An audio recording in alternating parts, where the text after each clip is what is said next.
c'est que l'hôpital public puisse simplement accomplir ses missions de façon normale. Et puis on demande aussi que les gens qui viennent travailler, les agents hospitaliers, le fassent dans de bonnes conditions.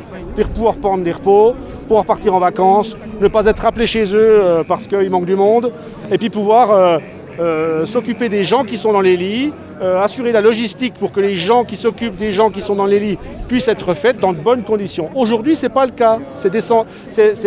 Tout le monde le dit depuis longtemps. Aujourd'hui, tout le monde en a pris conscience. On a donné beaucoup pendant cet épisode de crise. Aujourd'hui, on veut être récompensé et on veut que les récompenses elles soient ce qu'on demande. Et nous, on demande que les métiers de l'hôpital soient attractifs et donc il faut augmenter les salaires. On ne veut pas de primes, on en a assez des primes. Les primes, ça nous déprime. On veut des augmentations claires et nettes des salaires. Voilà, pour que les gens, les jeunes, ils viennent à l'hôpital, soient contents de venir parce qu'ils vont pouvoir vivre avec leur argent. Et puis on veut aussi des embauches. Parce que comme je l'ai dit, on n'a que 2 bras et puis on a 2 jambes. Et on a bien vu aussi ici que déjà avant, on ne pouvait pas faire avec. Donc il nous faut des gens qui viennent avec nous travailler. Et donc il faut un plan de formation qui corresponde aux demandes qu'il y a. Et dans les EHPAD, par exemple, où travaille mon épouse, et il y en a ici beaucoup, des blouses blanches qui travaillent en EHPAD, il faut des centaines de milliers de personnes qui viennent travailler.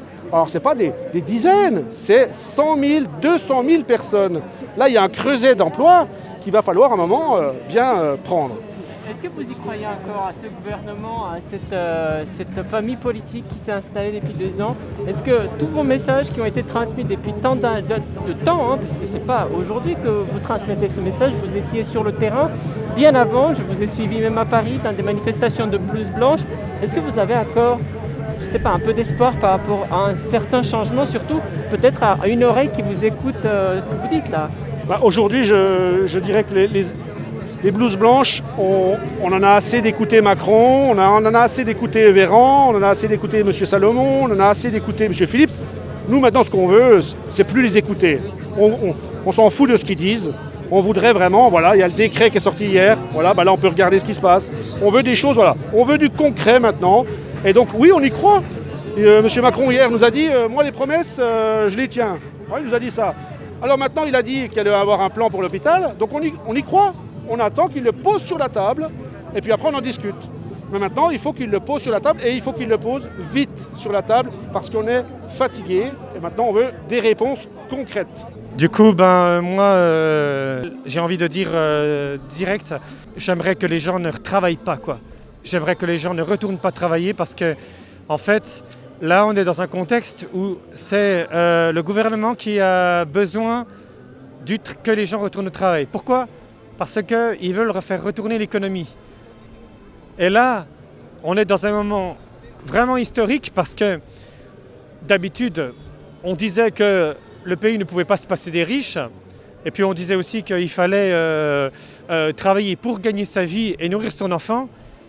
Mais là, entre le choix qu'ils nous font avec les enfants à l'école et le travail, c'est la première fois, historiquement, à ma connaissance, c'est la première fois qu'on a affaire à devoir faire un choix entre les enfants et le travail. Et c'est la première fois également qu'ils nous démontrent qu'en réalité, c'est eux qui ont besoin de nous pour reprendre le travail. Parce que eux, ils peuvent mettre l'argent qu'ils veulent, ils ne pourront pas relancer les machines sans main-d'œuvre. Et moi, finalement, je me pose une question. Pour quelles raisons les gens devraient-ils venir en aide à un système qui privilégie leurs économies avant la santé des enfants? S'ils ont un crash économique, c'est de leur faute, c'est pas de la nôtre. C'est eux qui ont mal géré le pays, donc s'ils doivent se prendre un crash économique dans la gueule, c'est bien fait pour eux. C'est bien fait pour eux. Le gouvernement tombera. Je sais qu'après, il ne pourra pas se relever. Nous, on pourra y survivre parce que des galères maintenant, avec le nombre de galères que les gens ils se sont coltinés pendant plusieurs années, ils ne sont plus à une galère près maintenant. Et puis, je pense que là, avec la grève qui a duré pendant plusieurs mois avec la réforme des retraites, je pense qu'on est tout à fait capable de nous organiser par rapport à la ration alimentaire si jamais on était en pénurie.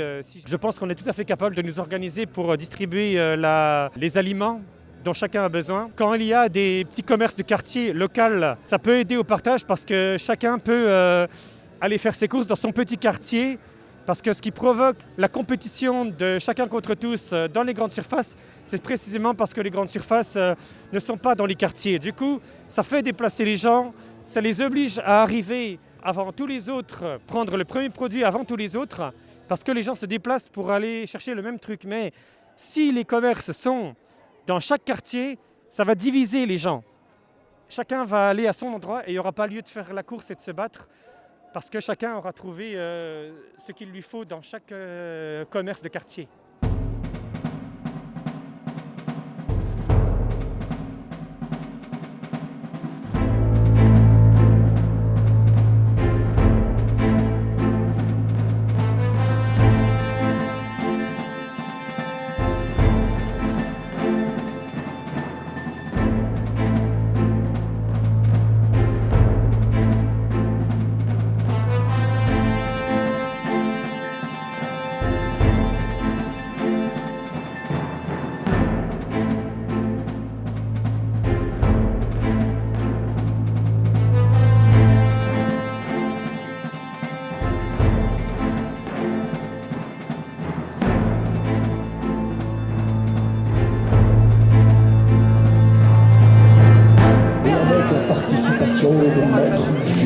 Mes amis, est-ce qu'on nous a bien entendu? Le gouvernement nous a pas répondu, je crois. Son peuple râle, lui ne répond jamais. Il ne sait pas ce qui se prépare en bas.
Si vous comme ça, vous restez trop serré, vous verbalisez. Parce que là, au début, ça allait jusqu'à 14h, 14h40. Ça allait, tout le monde était un peu éparpillé.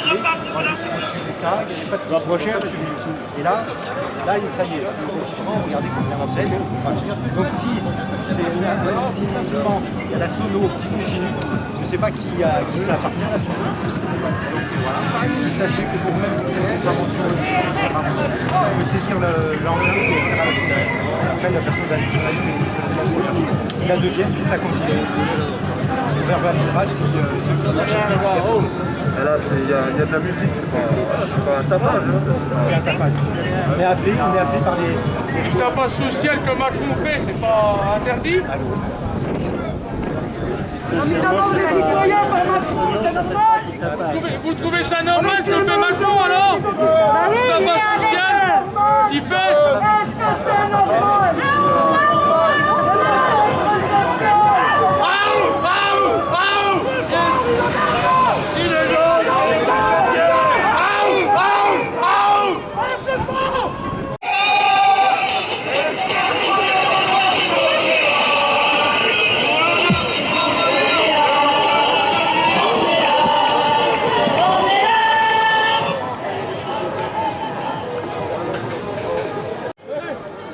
malins, gars. Ils sont violents.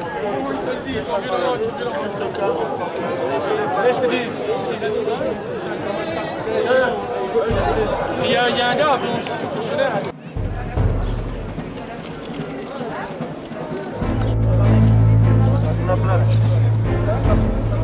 Eh Fred, on fait quoi alors? La place en